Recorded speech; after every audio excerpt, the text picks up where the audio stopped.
હિન્દુ ધર્મમાં દાનનું મહત્વ રહેલું છે અને તેમાં પણ મકર સંક્રાંતિના દિવસે કરવામાં આવેલ દાનનું ખૂબ જ મહત્વ છે। આજના વિડીયોમાં આપણે વાત કરીશું કે મકર સંક્રાંતિના દિવસે શેનું દાન કરવું જોઈએ અને તેનાથી શું લાભ થાય છે તેના વિશે। મિત્રો, આપ આ વિડીયો આપણી યુટ્યુબ ચેનલ ધાર્મિક વર્લ્ડના માધ્યમથી નિહાળી રહ્યા છો। મિત્રો, આપને આ માહિતી પસંદ આવે તો લાઈક કરવાનું ના ભૂલશો અને વિડીયોને વધુને વધુ શેર કરજો। નમસ્તે મિત્રો, આપ સૌનું હાર્દિક સ્વાગત છે। સૂર્ય જ્યારે એક રાશિમાંથી બીજી રાશિમાં સ્થાનાંતર કરે છે તેને સંક્રાંતિ કહે છે।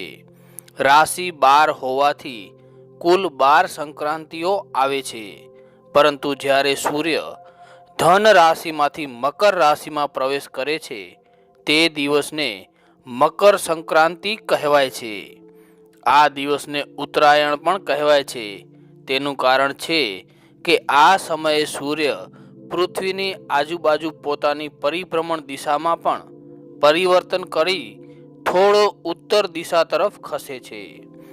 આમ સૂર્ય ઉત્તર દિશા તરફ ખસતો હોવાથી આ દિવસને ઉત્તરાયણ તરીકે ઓળખવામાં આવે છે। ઉત્તરાયણને શુભ મુહૂર્ત માનવામાં આવે છે।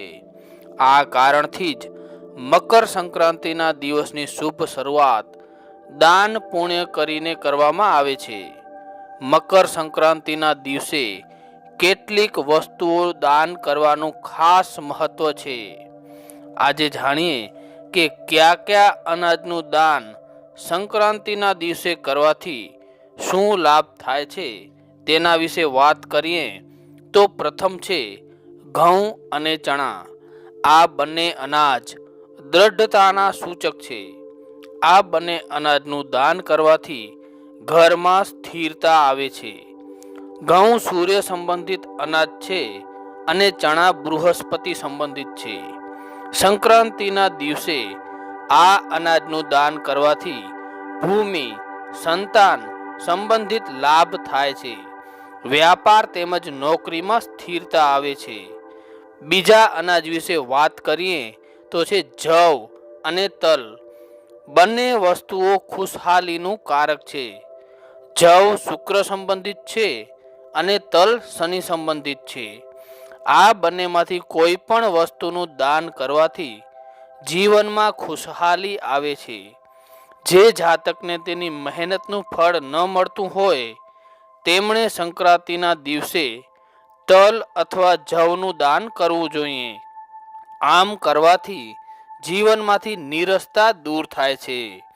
આગળ વાત કરીએ તો આવે છે ચોખા અને મગ। ચોખા અને મગ એ સંબંધ અને ધનના સૂચક છે। ચોખા ચંદ્ર અને મગ બુધથી સંબંધિત છે। સંક્રાંતિના દિવસે તેનું દાન કરવાથી વ્યક્તિ ક્યારેય રસ્તો ભટકતો નથી, તેના સંબંધો ખરાબ થતા નથી। આ ઉપરાંત ધન પ્રાપ્તિના માર્ગ ખુલ્લા થાય છે।